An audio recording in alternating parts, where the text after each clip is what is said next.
تو اس صورت مبارکہ کی جو دوسری آیت ہے اس میں اللہ نے نماز اور قربانی دونوں کا اکٹھے ذکر کیا، لیکن ساتھ یہ بھی کہا فَصَلِّ لِرَبِّكَ وَانْحَرْ، آپ نماز بھی اللہ کے لیے پڑھو، قربانی بھی اللہ کے لیے۔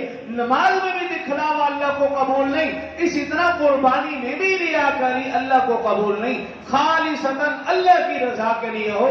سورہ حج کے اندر اللہ نے ارشاد فرمایا لَن يَنَالَ اللَّهَ لُحُومُهَا وَلَا دِمَاؤُهَا وَلَٰكِن يَنَالُهُ التَّقْوَىٰ مِنكُمْ، تمہاری قربانی کا نہ گوشت نہ خون کچھ بھی اللہ کو نہیں پہنچتا، وَلَٰكِن يَنَالُهُ التَّقْوَىٰ مِنكُمْ، اللہ کو اگر پہنچتا ہے تو تمہارا اخلاص، تمہاری نیت کہ تمہارا مقصد کیا ہے۔ اللہ تعالیٰ نیت کو دیکھتے ہیں، جانور کو نہیں دیکھتے، نیت کے اوپر۔ اس دور میں بے شمار فتنے سر اٹھا رہے ہیں۔ ایک فتنہ ایسا بھی ہے کہ جو لوگوں کا یوں دماغ خراب کرتا ہے کہ بھئی دیکھو تم جو حج کے لیے لاکھوں روپے خرچ کر رہے ہو،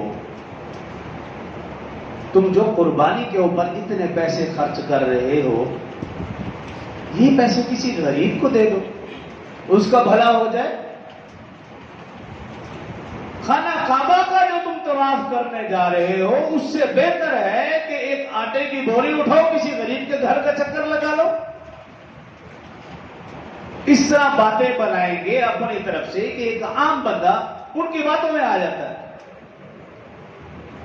حج کا ایک الگ حکم ہے، غریب کی خدمت کرنا ایک الگ معاملہ ہے۔ فلاح و بہبود کے کام اپنی جگہ، اس کو حج کے ساتھ کیوں جوڑا جائے، اس کو قربانی کے ساتھ کیوں جوڑا جائے؟ بھی تم جانور ذبح کر کے گوشت کھا کے کیا کر لو گے؟ وہ پیسے جو تم لاکھوں روپے کی قربانی نہ کسی غریب کا بھلا کر دو، کاروبار کرا دو، یتیم بچی کی شادی کرا دو۔ بھی قربانی کے وقت یہ یاد آیا جب تو نے لاکھوں روپے کا موبائل لیا تھا تب تجھے یہ بات یاد کیوں نہیں ہے؟ جب تو اپنا گھر بنا رہا تھا، جب گاڑی لے رہا تھا، تب تیرے دماغ میں یہ شیطانیت کیوں نہیں گھسی؟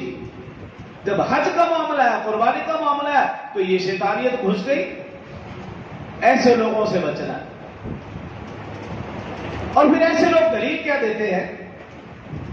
وہ کہتے ہیں دیکھو بھائی رسول اللہ صلی اللہ علیہ وسلم صحابہ کا وہ یوں کہتے ہیں کہ یہ قربانی والا عمل یہ خاص ہے صرف حاجیوں کے لیے، یہ حج کے موقع کے اوپر قربانی واجب ہے، ہم لوگوں کے لیے تھوڑی ہے۔ حالانکہ حدیث مبارکہ میں کہ رسول اللہ صلی اللہ علیہ وسلم نے مدینہ میں 10 سال قیام فرمایا اور رسول اللہ صلی اللہ علیہ وسلم نے ہر سال قربانی فرمائی، حالانکہ حج آپ نے کیا۔ 10 سال مدینہ میں قیام فرمایا، 10 سال قربانی فرمائی، حج ایک عمرہ 4 ہے۔ تو اس لیے ایسے لوگوں کے بہکاوے میں نہ آئے، ایسے لوگوں سے بچے۔